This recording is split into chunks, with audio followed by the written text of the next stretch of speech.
Welcome to another episode of Footballers Global. This week we have the privilege of being joined by a remarkable individual, Alistair Patrick-Heselton, a Footballers Global ambassador and a distinguished member of the National Football Museum Hall of Fame. Alistair's journey began on the football pitches of Wycombe Wanderers as a schoolboy, quickly catching the attention of QPR.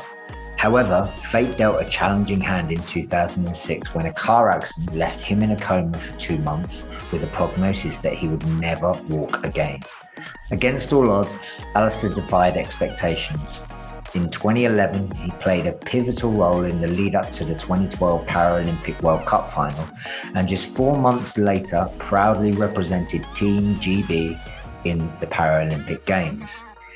In today's podcast, we delve into Alistair's incredible story, exploring how he continues to navigate his recovery 17 years on, and we also shed light on the current efforts to raise awareness for parasport in the community.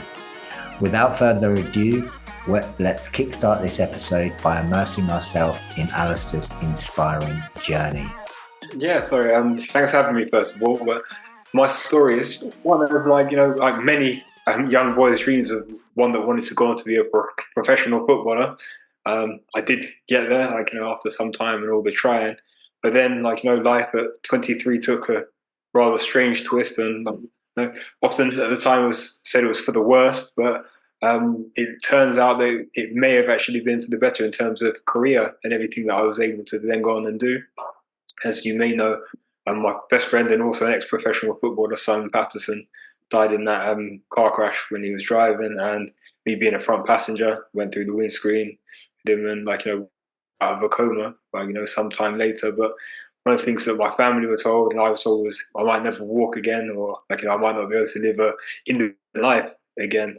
And for me, that's probably, I think at the time, what I needed to hear in terms of a recovery, because that made me feel so scared that I thought, well, I don't have any time to waste. And almost with every minute, every moment that I had, I thought that I had to do something.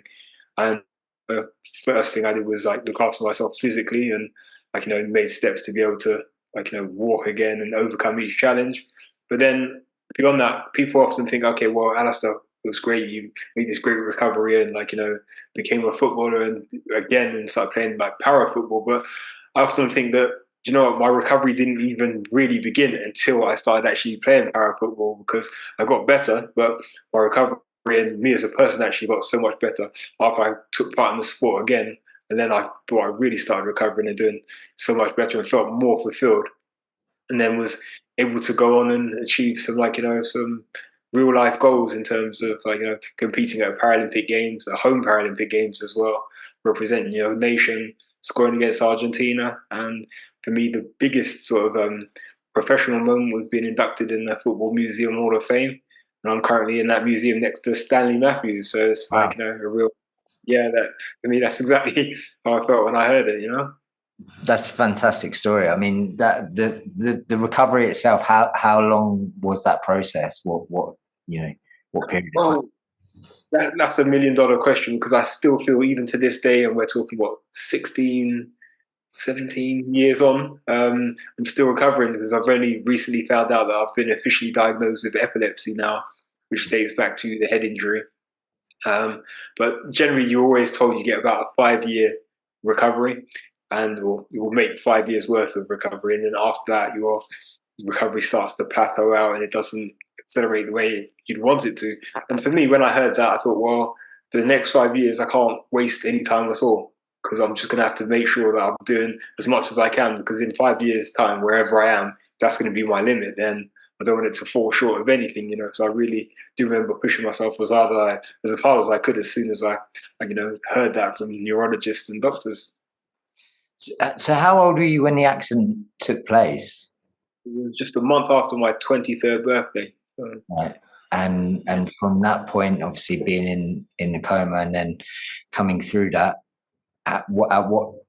when was the next point where you were actually out and on the pitch again? What was the time frame between that? Again, this is quite funny, because just after I started walking again, my semi-pro football team I was playing for at the time, Wingate in Finchley, I turned up, I went along, and I thought, I can be back playing. Hopefully I'll be back in the team for the end of the season, which at the time absolutely crazy. But I used to warm up with the guys, like, and everyone would always do their best to include me there and things and that. But once any contact came out, then that was it. I had to come straight off and straight out of it. But then, like, actually during that time, I ended up starting to lose the love of football. I stopped watching football, and I just didn't want to be a part of it because sometimes I used to be looking on TV, and especially when I see ungrateful players and ungrateful people in general that weren't really appreciating what they had, that used to really wind me up. And that's kind of one of the reasons I turned off football and didn't want to focus on it so much, because I felt there were so many people that didn't actually truly appreciate the opportunity they had. So, like, I just scaled right back, and I just thought, going to the gym, that would be my kind of thing, where I'll just to still be the best that I can be, but it will be without football. Then I got the news that, oh, you're not going to play football again, Alistair, because of screws in your head and things like that. So I just thought, well, I can be happy without it. I'll just find other things to do. And I did. But then it was 2011 when I got told about the para sport, and specifically CP football, which is cerebral palsy and players with brain injury. And I got told there was an opportunity that I could, represent England and, play in world championships and things like that. And at first I didn't want to because I didn't understand the sport, and I still didn't I didn't feel as though I had any disability that I should openly, advertise or feel that I had to accept, because I felt in myself, I felt strong and able, and I didn't want to be pigeonholed into anything. But it's only once I actually did some more reading up on it, and I saw there was a real avenue for me to actually compete and try to excel in. Why not give it a go? And I did, and then, as I said before, it then took me to world championships, European championships, intercontinental championships, Paralympic Games, and so on. It's an incredible story. So is this something that you went looking for personally yourself, or somebody told you about it and brought it to you? I mean, and I'm just trying to sort of highlight this for the people that are listening and watching this, who may be interested in getting involved in para football, how they would, how they'd come across this and find it. And how did you find it? Because obviously we're going back a few years now. It's a brilliant question, because I almost feel slightly embarrassed in that as an ex-professional footballer, I didn't even know there was that avenue. Well, even though it had actually been in Beijing, but I'd never used to watch Paralympic sports, so to speak. And my opportunity only came about because it just so happened my friend that died was the ex-Watford footballer. The club doctor at Watford, Richard Vila, he happened to be the England doctor for the cerebral palsy side. And it was him that sort of joined the dots and let the management know, hang on, well, Simon, an ex-player with us, he was travelling with another footballer who sustained these big head injuries that would have probably qualified to play in the side. And he actually told them to reach out to me.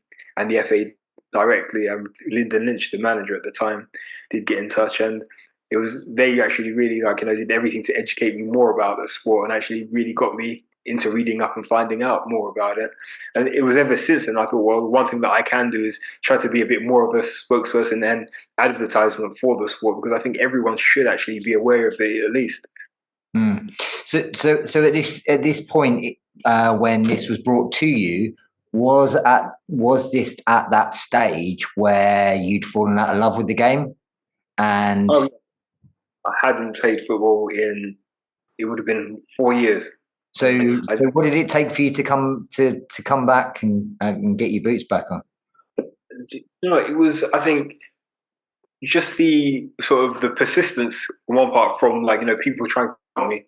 Actually, I thought they say never look a gift horse in the mouth, but never actually shy away from help when people are being genuine, And so I was slightly intrigued, and I thought, well, one thing I can remember how to do is how to play football. So it's only when I then thought, well, there's going to be a whole team and camaraderie, and you could sort of do end up missing that environment. I thought, well, why not? And it's a whole new opportunity to meet new people. And it was funny because they'd wanted to get me classified, and they're like, well, we're just flying out to Dublin. If we could fly you out, but the only problem is you have to fly out tomorrow. And I was like, I almost felt a bit like a movie star. I'm thinking, hang on, they want to fly me out to Dublin tomorrow. This is why. I thought, do you know what? I was like, guys, do you know what? That's soon. Let's do the next one. And so I thought, let me commit to that, and the one beyond that. And then we did, which wasn't in Dublin, it was just in Lillyshaw. So it was just a little drive away, Yeah. Amazing. And never looked back from that. And you fell back in love with the game, obviously. Instantly. Apart from the fact that one thing I hadn't been doing ever since I stopped playing football was my hydration levels and things like that. And I was getting cramped after 10 minutes. And there was me just thinking, oh, it's purely because I'm slightly unfit and not playing football. But it was down to the whole sort of lifestyle of not hydrating the way you should, and added to all the endurance stuff you should be doing. So, but again, the education around it and the England setup was really top class, and it was great to just be back in that environment again. So, sorry, just obviously, just for the clarity of the listeners, we're talking about the exclusivity and the openness of people out there, players on our platform that can get involved, and also it's open to everyone. That's correct. So there's obviously the women's, from what age group, from all age groups at community level, or is there is there a missing link somewhere where it doesn't cater for? Again, I think you have to reach out to every FA specifically, but generally from grassroots, I think there is the division between mainstream or players without impairment to those with disability. I think is it 11 years old they would then have to split them. I'm not too sure, but I mean it is football is available for everyone. First of all, this is the first and foremost, and I think there is all the safety elements around it, and that's what has to come first and foremost. So generally, it's always encouraged, certainly players with cerebral palsy, which is to go and play mainstream football for as long as possible and as a higher standard as you can. And I think every footballer should be afforded that right, as long as it's safe and they're able to do it. Yeah, absolutely.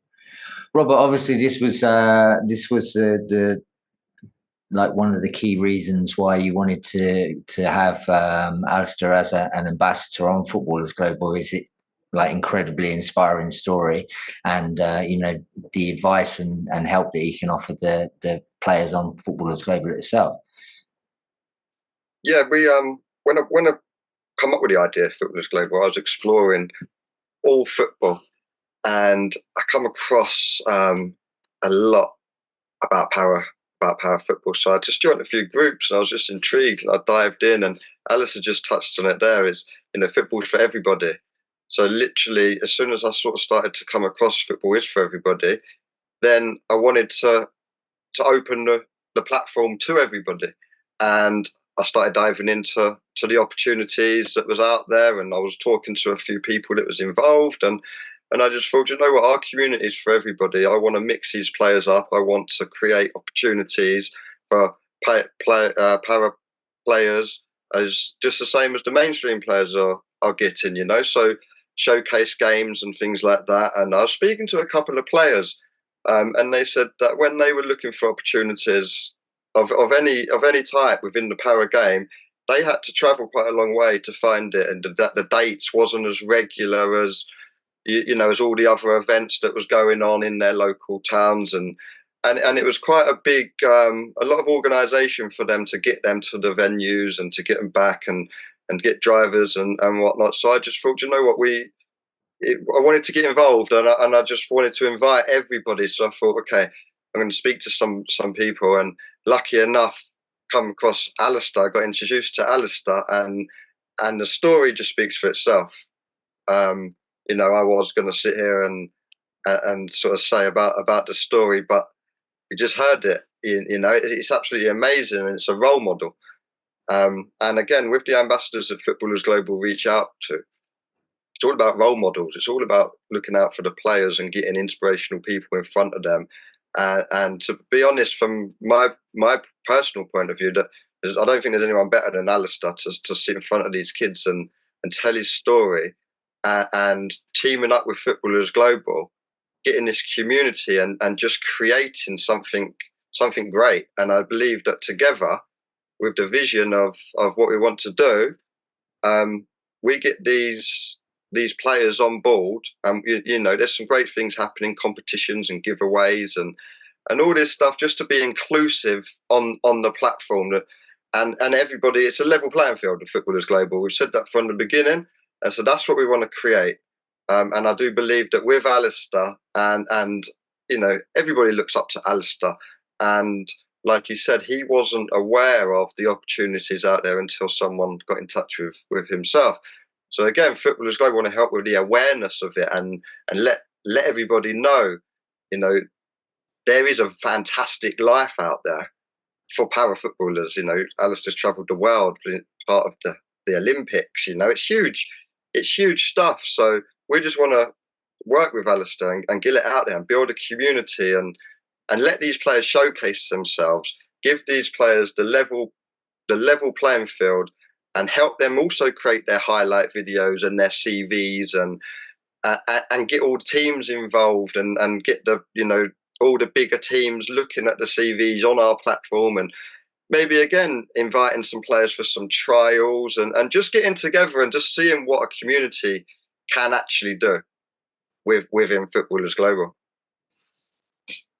Alistair, the FA are doing quite a lot to sort of, you know, encourage and roll out incentives throughout the communities, which is obviously fantastic, and it's very hard to. It takes time. You know, obviously, it takes time to sort of develop and evolve these things. But where do you feel the missing link is with? Is it the exposure? Is it, you know, the communication, the understanding? What's missing? What could help?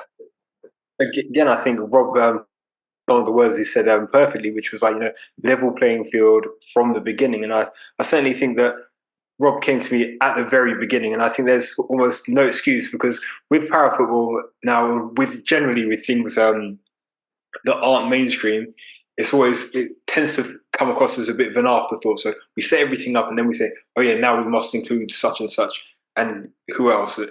But this now we're saying right from the get-go, it's on a level playing field. So there's no reason why it has to grow at a slower rate, or like, you know, so there's nothing to say it can't grow faster than the mainstream route. Like, you know, so we're all here from the beginning together, pulling in the same direction. Now, you actually touched on, like, you know, now the FA are doing a lot. And I would almost say the way it's gone from when I stepped into the sport, we are actually light years ahead now in terms of how it looks and feels, because communications and the comms department now, there is a designated comms team that are actually putting things out there, and it's no longer picking off the scraps of what's already been announced as part of football in the FA. It's now its own lane, its own space, and it's doing its own thing and creating its own brand, you know, which is very much how the Paralympic movement became so big, because it wasn't the Olympics and then, okay, now we'll do some Paralympic stuff. No, it's the Paralympics, there's your ball, you run with it, do what you need to do. And that's very much how I feel Footballers Global are trying to set up the space, and I think it's the right way to go, and I'll do as much as I can to help. Brilliant stuff. When I approached you and I mentioned it, you know, I was honest from the beginning, and you know, I wanted a bit of guidance myself on how to do it, and I sort of said to you about the goals with creating opportunities and getting the players involved and what we could do to help them. So obviously it's been a while building and getting it, but you know, I was glad I did come to you at the very beginning. So it is you know, it is a genuine attempt to help. And what do you see what Footballers Global could do if we, you know, to encourage the players to join us, and on a personal note, with you working with Footballers Global, what we could do to educate the kids and get some opportunities for them? I think for any young footballer, and any footballer generally, it's the club awareness and the club interaction.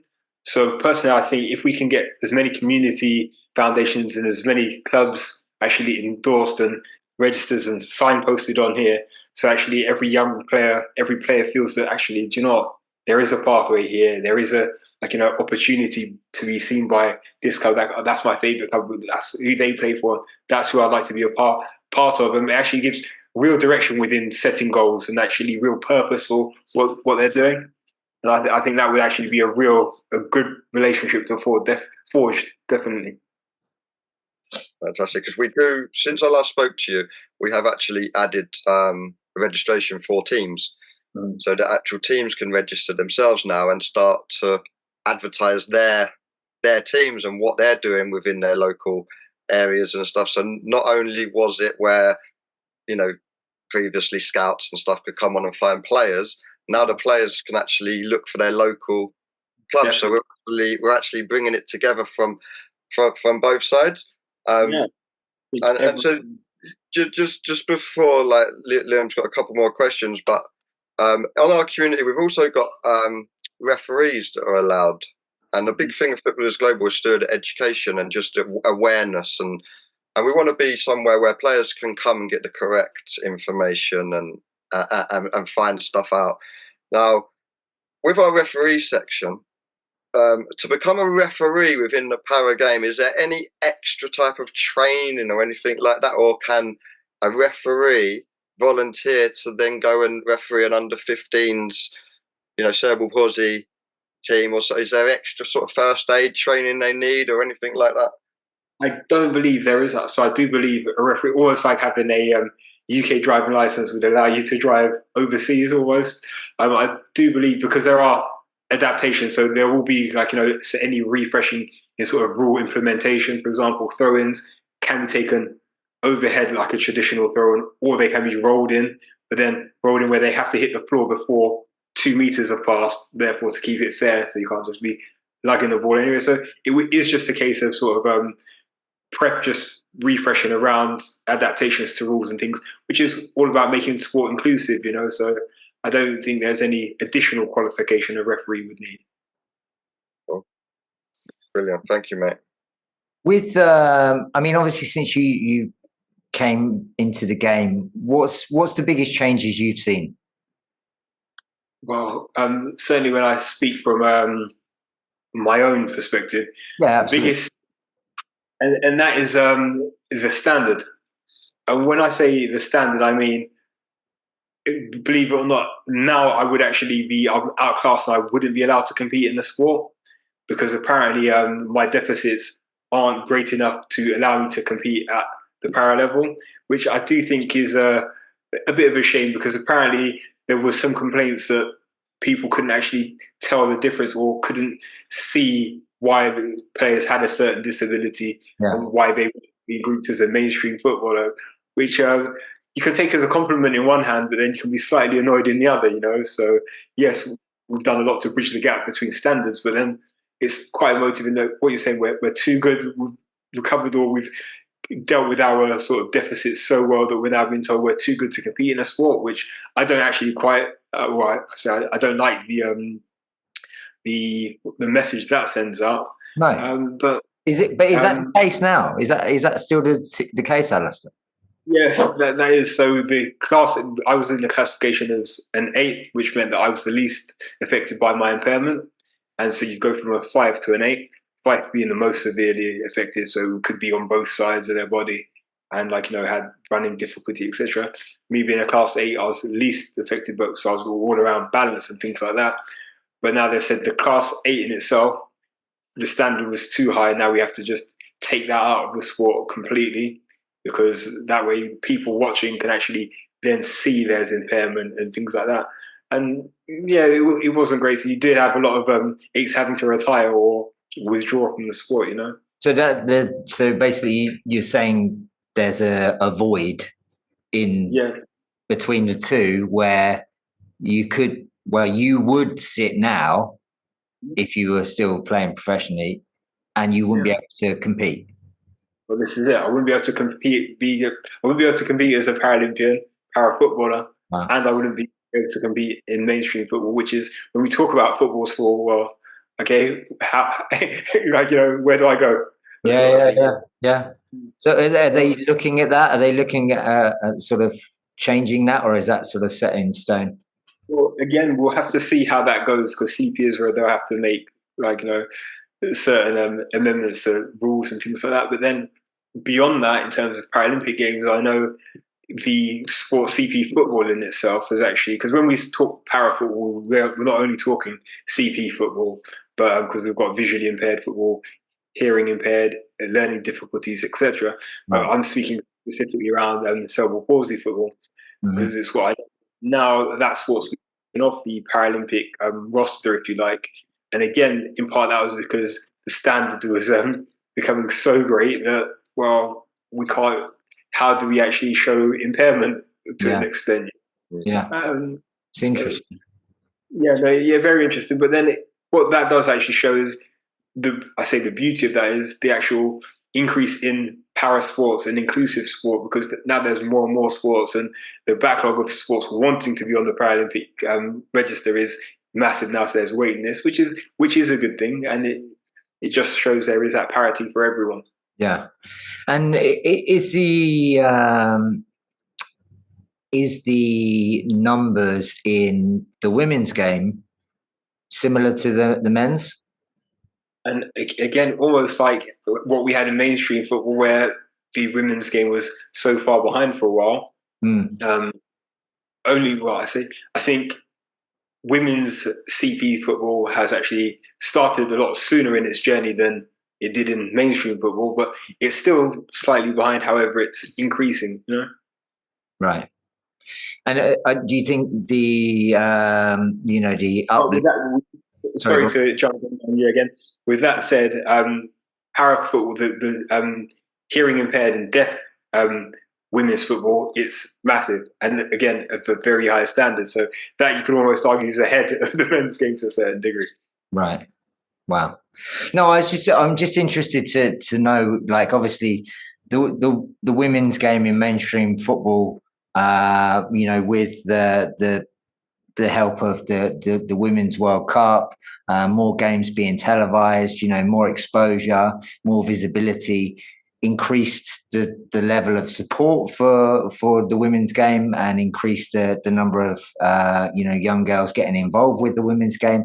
And obviously in similar respects, the para football has gained a certain level of exposure and a certain level of televised games.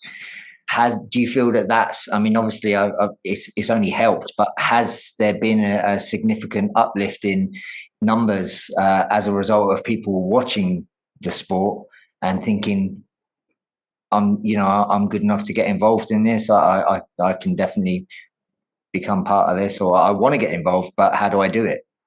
Yeah, no. Completely, it is like that, because even though I've been retired a long time now, I can actually be out somewhere in a sporting environment, but I'll be approached by someone, I'll say a random stranger. They'll tell me, oh yeah, they follow the para movement, they saw me at the Paralympics, or they read into my story, and I was like, wow, you actually took time out to do that, and then to come and tell me. So I do actually think it's there and it's booming. But one thing we often forget is the level in investment. And when I say investment, not just financial, but actually time that's invested in these events and things like that. And certainly with the women's game, it's got so big, not just because young girls, they do want to play football, but we just need to actually really put it on and put it there for them to be able to go and play. Because I remember being at school and girls would want to play in, playground, playing our football games and matches and things like that. But part of the problem was, well, those above didn't actually put it on because, oh no, we don't have enough teachers to be able to coach us to do this. We don't have. Well, actually, you know what? Make the time, afford the space for them to be able to do it. You have them coming in hundreds and thousands, definitely. And it is the same with people with disability. You know, they do want to play. All they want is the same opportunity as those without disability, and they'll be there. What would you say the biggest challenge in the community for people that are wanting to get involved, but also people that are wanting to get involved from a setup perspective? There must be certain challenges that from in terms of the setup, we have to be looking at the safety first of all, and then once we go through making it safe, and okay, we can put it on at this time because that might be the only available opportunity we have to be doing it. How does that sort of marry in with the barriers those with disability have of actually getting there? So a lot of the time it will always be a carer that has to transport young players and be there, and a lot of the time they might have to have a one-on-one support on carer. But then how do you then go? I remember the days when you see parents dropping their kids off and then they would leave for the day and then come back, and almost like a nursery, come back and collect their youngsters. But slightly different, where when we are talking about disability and impairment, how do we actually care for them? Is there certain medical routines? I remember for a long time playing, when I first got to England camps and stuff like that, I'd go into a tackle, bam, and I'd be told, well, that's a free kick. And I was like, well, it was a clean tackle. Yeah, but it was a slide tackle. I was like, yeah, but what's wrong with the slide tackle? Oh, we don't slide tackle in training because the risk of injury goes up for people with cerebral palsy. And I was thinking, but no, that's not, we can't have that. We have to slide tackle in a match. We can't, so you can't slide tackle in training, So it's these things, and we have to always make sure that, well, does it have a knock-on effect for insurance and things like that? And it can be quite there's a lot of education around it needed, but that's where I go into investing the time to understand what we are trying to put on players. So you're still very, very involved in the game. Can you sort of discuss some of the projects that you work on from an ambassador perspective, and just your involvement in the game today? Yeah, again, for me, football is one of those things that it's just a love of mine, and I think I'll always be around it in one way, shape or form, especially if my son won't leave it alone as well, because he's mad in it. But for me, I just think if I can do anything within football to make someone's life a bit better, I will. And I think there is a real opportunity, certainly within the para football and the exposure para football can get, if I can even be that sort of voice that will always try to promote it, being an advocate. And then an ambassador for Footballers Global, for example, is one where I can actually use that as a mouthpiece to keep shouting out. And by that, I mean, if I can make a link between Footballers Global and clubs and their community foundations, to try and marry the two together to further increase the exposure, I will do. For example, next season coming up, I'm hoping to be able to, with the Premier League productions, visit more clubs and community foundations around the country to actually put a spotlight on what they are doing for, para football, and how how to get involved. Any players that want to actually reach out and be a part of it, right? Where do they go and how do they actually be a part of that? Fantastic. So we're going to wrap up. Was there anything else that you wanted to add to that, Robert? No, it was just maybe because obviously, like I said earlier, all of the players look up to Alistair, and they would love opportunities, especially like what he was given. But just something sort of, what made you agree to become an ambassador with Footballers Global, and just a bit of encouragement on why the players and teams should join and be part of our community. To be honest, Robert, it was that first conversation we had. I mean, I know I was introduced to you via John Whittingham, our England liaison officer at the time, and I think it was how genuine you were. And I thought that everything about Footballers Global and the platform that you wanted to do for years, I could always be hearing players saying, "Oh yeah, it's not fair. Why the such and such get that, and we do this that way?" Well, here's an opportunity to actually put para football on that even keel right from the very beginning. And I thought, well, why not? And so if I can be that spokesperson for them, I should definitely try and take part in that. And I just thought it was a great project and a great mission that you've got. And I think it's one that can actually, when we talk legacy, it can outlast the both of us, I think. Brilliant. Yeah, thank you. So I've just got one last question. Yeah. What would your message be to anybody listening out there looking to get involved in the game, looking to achieve what you've achieved? What would your message be to them? I mean, it's always do it for the right reasons, and for me, it was always enjoyment. That's the reason I carried on playing football, even on the days when I was injured, just not really feeling it. I just did it because I loved it and I liked it. And I think my message for anyone that will be part of anything is, if you're enjoying it and it makes you happy, then do it. I always say the day it's not making you happy, then even if you achieve everything and you do get it, but you weren't enjoying it, well, what was it all for, Okay, fantastic. Okay, Alistair, well, look, we really appreciate your time. And if you, we're hoping to get some people on to have a live chat with Alistair at some point later on down the line. And if anyone's got any questions for Alistair as well, I'm sure he'll be happy to answer them. We'll leave them in the comments below.